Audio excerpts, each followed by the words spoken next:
I started this channel because I really like Helldivers 2. So much so that I wanted to put ideas out there on how the game could remain sustainable, both for player engagement and developer effort. I've always hoped this game would last, and I thought the developers wanted that too. My first video was an idea I had for bringing some sort of endgame content to the game, since Helldivers 2 lacks any sort of endgame. My second video was about bringing a cyclical campaign to Helldivers 2 like the one in the first game, because I figured maintaining an ongoing Galactic War campaign isn't sustainable in the long term, and an autonomous system would need to replace it if Helldivers 2 were to last for many years after launch. Later, I made a video about how the Galactic War could be expanded beyond major orders, giving players more agency without interfering with the developers' plans for the narrative of the game. I was interested in the sustainability of this game, and I still am, but as time goes on, it becomes more and more clear that the developers either don't care about keeping this game alive, or they are too blinded by their own echo chambers to realize that the way they are running this game is not sustainable. This new change was just issued the day after the new Mech Premium Warbond trailer. Now, if you want medals from the latest major order, you need to log in during that major order. They aren't given to all players passively. Mind you, you don't actually need to participate in the major order at all, just turn the game on once a week.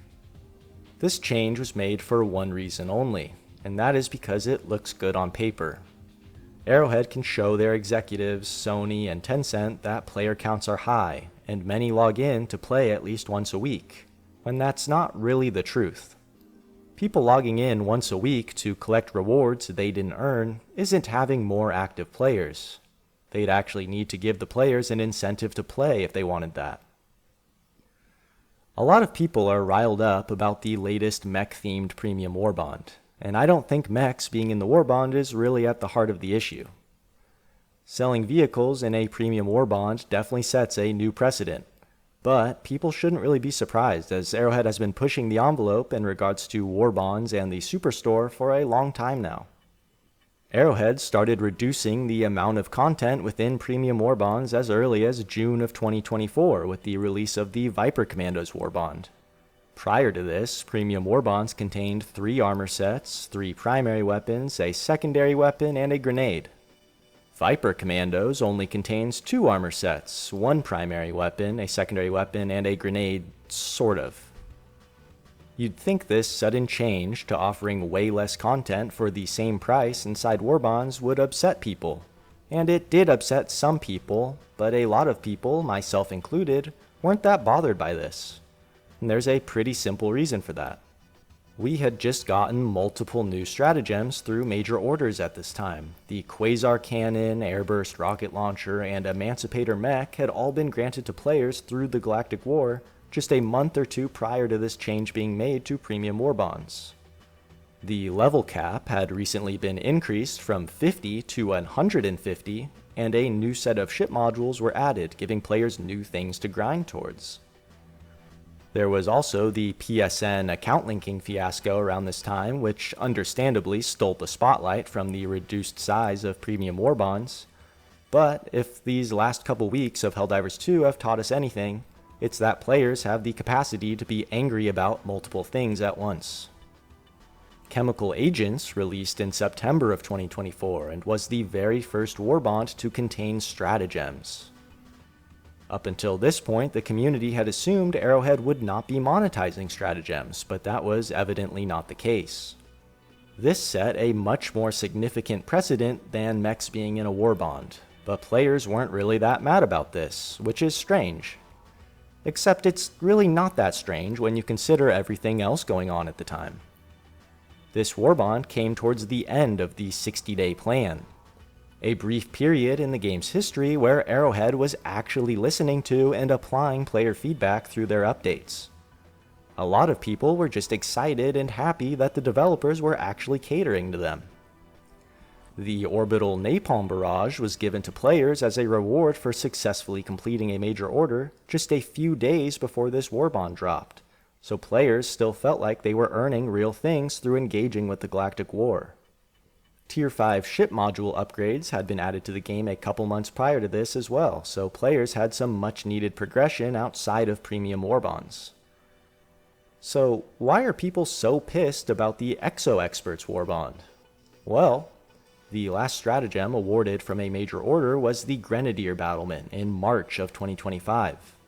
It has been over a year since the last time a major order awarded anything that wasn't Warbond medals.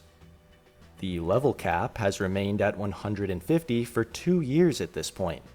Players have gotten so desperate for a level cap increase that they've gone so far as creating a hypothetical level calculator to see what level they would be if Arrowhead would just raise the damn level cap. It has been nearly 2 years since our last ship module, and by extension 2 years since we've had any real reason to collect samples on missions. Leveling up is admittedly pretty meaningless. It doesn't really affect how you play the game, but collecting samples on the other hand, samples are basically the only reason you need to extract from missions. The only other thing you get from extracting is a bit of extra XP, which for a lot of players hasn't mattered anyways due to a relatively low level cap. Helldivers 2 hasn't been an extraction shooter for almost 2 years at this point, because extraction is completely optional and meaningless. Needing to collect samples makes the game more engaging, and makes extractions more tense as you actually have something to lose if you don't make it onto the shuttle. When was the last time you needed to race the mission clock to retrieve dropped samples? Personally, when I die, I don't go out of my way to pick the samples back up, and most of my teammates don't either. And that's if I even bothered picking up samples in the first place. The only reason to do side objectives, collect samples, or even extract are purely just for love of the game. There is no in-game incentive. I haven't even mentioned weapon customization, which hasn't been expanded on at all since its addition nearly a year ago at this point. Players aren't pissed that there are mechs in a warbond. We are pissed that all we have are warbonds now. Players want deeper systems to hold their attention. I'm not even asking for more ship modules. Give us some other way to spend samples that actually get the player something in return. How about a one-time use mission augmentation you can buy for like 25 to 50 samples each? Players could use these to spice up missions. Maybe it could allow them to pick the enemy seed that they fight, or create an enemy surge of their choice for that mission only. Another option is allowing players to spend samples to allow the whole squad to have access to an extra stratagem for the duration of a mission. Maybe we could spend samples to temporarily upgrade our stratagems, like with the experimental stratagems we got during the Festival of Reckoning event. This would not only add a new wrinkle to gameplay, but it would be a meaningful way for players to spend samples, and it's a reward system that wouldn't end the way ship modules do. Arrowhead could add this feature once and not need to constantly update it just to keep it relevant. Players would have a reason to collect samples from that point onwards forever. Have you ever wondered why the Helldivers community is so divided nowadays? Well, I don't have all the answers, but I think a big contributor is that the community doesn't have a common goal anymore.